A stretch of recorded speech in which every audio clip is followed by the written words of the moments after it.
Salut à tous, on se retrouve aujourd'hui pour parler du FC Barcelone en ce vendredi 2 février. On commence tout d'abord avec le classement de la Liga mis à jour parce que hier soir il y avait un match Getafe contre le Real Madrid. Le Real Madrid s'est imposé 2-0 et du coup le Real Madrid repasse en première position. Mais surtout là, le classement est avec tous les matchs joués.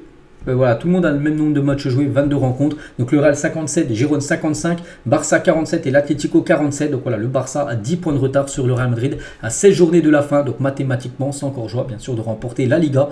Mais il va falloir gagner sur les 16 derniers matchs, il va falloir quasiment gagner les 16. Et en espérant que devant, bien sûr, ça perd des matchs. Et surtout, ça c'est quand même le... Bon, voilà, c'est du football, mais voilà, ça sera des déplacements. Déplacement au Real Madrid pour la phase retour, déplacement à Girone sur la phase retour et déplacement à Bilbao sur la phase retour. Parce que le Barça a joué à domicile sur la phase aller contre ces trois équipes au Stade Montjuïc. Donc voilà, ça sera des matchs compliqués, mais pas impossibles. Il n'y a rien qui est impossible. Donc voilà, maintenant ce qui attend bien sûr le Barça pour cette deuxième partie de saison. Concernant le programme pour le mois de février, là on est le 2, et il y a un match demain le 3, donc c'est la réception de l'équipe de Alaves. Alaves c'est combien de classement? Ils sont 12e, voilà, 12e position, donc une victoire là 1-0 contre Osasuna, hein, c'est à peu près le même niveau, regardez, c'est à peu près la même position, donc c'est quasiment le même niveau, donc demain pas le choix. On fera l'avant-match bien sûr demain de ce Barça Alaves, donc il va falloir gagner, hein, comme j'ai dit, hein, si le Barça, tant qu'il y a l'espoir de remporter le championnat, mais il faut y croire à fond, donc voilà, demain pas le choix. Victoire obligatoire, surtout que c'est à domicile, surtout c'est le 12e du classement en face. Ensuite, bon, on peut voir, il y aura Grenade, hein, il y aura le Celtic, après il y aura Naples, hein, le 21, tiens, on est le 2, donc dans une vingtaine de jours, hein, 19 jours exactement. Donc voilà, et Getafe aussi le 24 au programme pour ce mois de février. Concernant le match de demain, les gars, on connaît l'arbitre, regardez, tous les arbitres ont été désignés pour cette journée de Liga, la 23e. Et concernant le match du Barça, donc ça sera Martinez Munuera qui sera l'arbitre du match de ce week-end contre Alaves avec Melero Lopez en tant qu'assistant du côté de la VAR. Voilà, donc voilà, vous avez l'arbitre de la rencontre. Aujourd'hui, entraînement, bien sûr, hein, demain il y a un match. Un petit entraînement aujourd'hui. Donc Gundogan, sous le beau soleil, il fait beau actuellement. Hein. Du côté de Barcelone, on peut voir aussi Frankie de Jong, on peut voir aussi Jules Koundé, on peut voir aussi Dani Rodriguez, un jeune joueur de l'équipe B qui s'est entraîné avec l'équipe première aujourd'hui. Peut-être qu'il sera dans le groupe ou pas, on verra ce que va décider Xavi. À noter que Nigo aussi s'est entraîné et il sera prêt contre Alaves. N'oubliez pas qu'il était blessé là depuis quelques temps. Et on a un retour. On sait qu'il y a pas mal de joueurs blessés. Je crois qu'il y a 9 joueurs actuellement blessés. Et un retour de blessure, les gars. C'est Nigo qui devrait être prêt pour le match de demain. Il devrait recevoir le feu vert médical. Et du coup, il pourrait être titulaire ou il jouera certainement demain. Les 2-1 aujourd'hui. Tout d'abord, Mundo Deportivo signé Victor Roque. Bon, il a déjà signé, mais bon, c'est leur titre aujourd'hui à Mundo Deportivo. Donc, il a une Journal Sport. Hein, c'est Lewandowski plutôt qui fait la une aujourd'hui. J'ai perdu mon étincelle, hein, parce qu'il a eu un entretien avec le Journal Sport par rapport à cette saison qui est compliquée pour lui. Il dit qu'il a perdu son étincelle, c'est-à-dire qu'il est, il est en sous-régime, on peut dire. Et il avoue, à un moment donné, en 2023, je me suis senti plus faible mentalement et physiquement. L'année dernière, il sentait que il basculait, voilà, en gros, il n'était pas pareil qu'avant, hein, puis on le voit hein, par rapport à ses performances. Hein. L'année dernière, je me sentais dans une sorte de courant. Il m'a fallu beaucoup de temps pour sortir de cet état et me sentir normal. Hein. Je peux regarder en arrière et cela indique que de bonnes choses viendront encore dans ma carrière, on l'espère, hein, parce qu'on sait que cette saison, c'est pas trop ça, Lewandowski. Je crois qu'il a seulement 12 buts inscrits. C'est peu hein, pour un joueur comme Lewandowski, 12 buts inscrits début février, alors que la saison a commencé au mois d'août. Hein, si on regarde les années précédentes, peut-être avec le Bayern, les gars, régulièrement, il était déjà au moins 25 buts inscrits. Hein, quand on est au mois de toute compétition confondue, je vous parle. Donc là, il est seulement à 12 buts. Donc voilà, c'est plutôt très moyen quand même pour l'attaquant polonais, son rendement.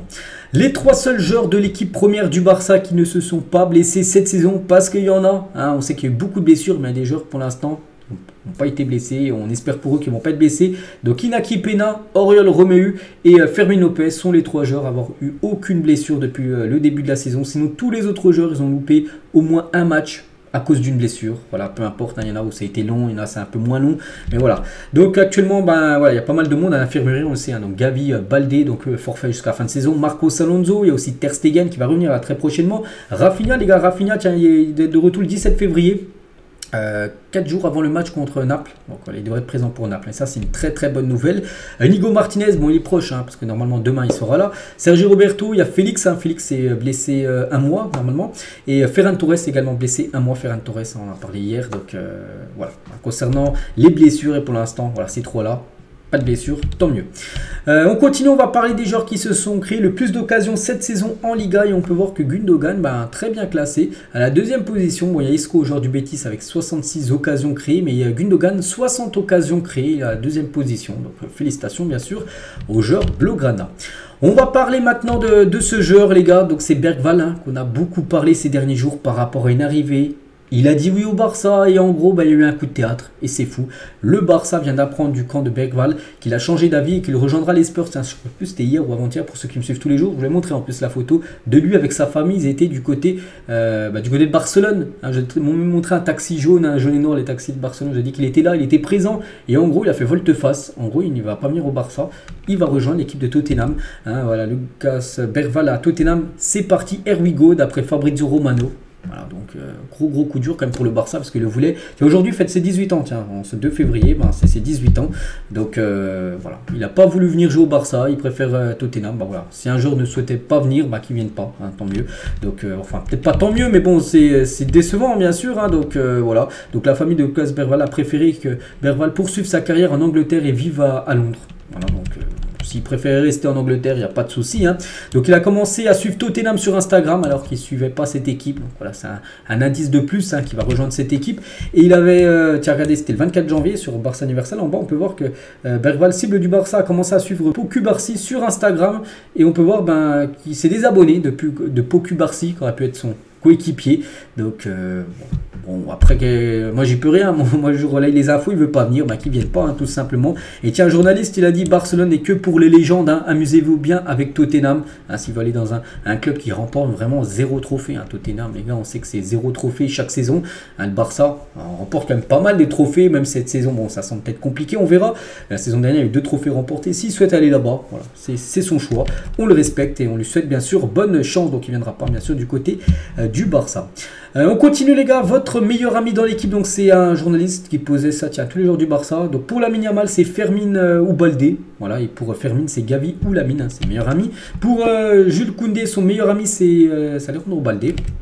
Pour Victor Roque, c'est Rafinha. Bon, ils se connaissent en plus, les deux sont brésiliens. Et Rafinha, pour lui, c'est Victor Roque et Araujo, ses meilleurs amis du côté de l'équipe. Pour Gundogan, c'est Ter Stegen, on peut dire les vétérans, les joueurs qui sont un petit peu plus vieux par rapport à la jeunesse. Pour Araujo, son meilleur ami, c'est dans l'équipe, c'est tous. Il n'a pas voulu sortir un nom. Pour lui, il s'entend bien sûr avec tout le monde. On pense qu'il a un meilleur ami, quelqu'un qui préfère par rapport aux autres, qu'il n'a pas voulu dire. Donc voilà, concernant bien sûr ça. On continue, on va souhaiter aujourd'hui, tiens, on parlait tout à l'heure de Bergwijn, bon, parce qu'il n'a pas signé au club, mais Gérard Piqué, lui, il avait signé au club, il a joué longtemps au Barça et aujourd'hui il fête ses 37 ans. Gérard Piqué, bon anniversaire à lui, il est né le 2 février 1987 exactement. Donc avec Manchester, on peut voir ce qu'il a gagné, pas mal, mais à Barcelone quand il est arrivé, regardez tout ce qu'il a remporté, 9 fois la Liga, 3 fois la Ligue des Champions, il y a eu 7 Coupes du Roi remportées et 6 Super Coupes d'Espagne remportées. Bon anniversaire à cette légende, parce que pour moi, c'est une légende. Bon, je ne le mettrai pas dans le 11 des légendes du FC Barcelone en défenseur central, je mettrais peut-être Puyol et un autre joueur, peut-être pas lui, mais voilà, c'est un joueur qui aura marqué l'histoire bien sûr du côté du Barça. Gérard Piqué, lui aussi il a marqué bien sûr l'histoire du Barça, c'est Léo Messi, et hier bon, il a joué un match avec l'Inter Miami, bon ils ont pris un 6-0 au Al Nassr, c'est vrai que ça va pas fort, son équipe de Miami, bref, et on peut voir qu'il a signé un maillot de Barcelone qu'un fan lui a présenté, donc voilà, ça fait plaisir. C'est dommage, on aurait pu le voir, n'oubliez pas qu'il avait failli revenir au Barça l'été dernier, bon ça s'est pas fait, on va revenir sur ça. Une petite photo de Messi avec le nouveau maillot cette saison du FC Barcelone. Et on finit cet épisode aujourd'hui avec une petite info concernant les filles et départ, donc c'est une joueuse légendaire bien sûr du Barça féminin, Asita Oshoala du Barça féminin quitte Barcelone et rejoint le Bay Football Club. Donc c'est une équipe je crois aux États-Unis, la première division américaine. Donc elle aura joué 162 matchs pour 117 buts, elle a gagné quand même 14 trophées du côté du Barça, donc 2 triplés, donc 2 fois donc la Ligue des Champions, championnat et la Coupe nationale. Fin d'un beau voyage, la star du Barça féminin donc quitte le club et pour aller du côté je dis des États-Unis. On lui souhaite bonne chance à cette joueuse qui avait des fois vous avez plusieurs colorations de cheveux, là par exemple la coloration de cheveux de couleur rose, donc 14 trophées en 5 ans, c'est pas mal, on lui souhaite bonne chance pour la suite de sa carrière. Donc voilà les gars ce qu'il y a à dire aujourd'hui sur le FC Barcelone, j'espère que ça vous a plu. On se retrouve bien sûr demain samedi, demain il y a match, on fera l'avant-match et la vidéo sortira beaucoup plus tôt bien sûr pour que vous ayez toutes les infos d'avant-match. Allez, je vous laisse, je vous souhaite une très bonne journée et à demain.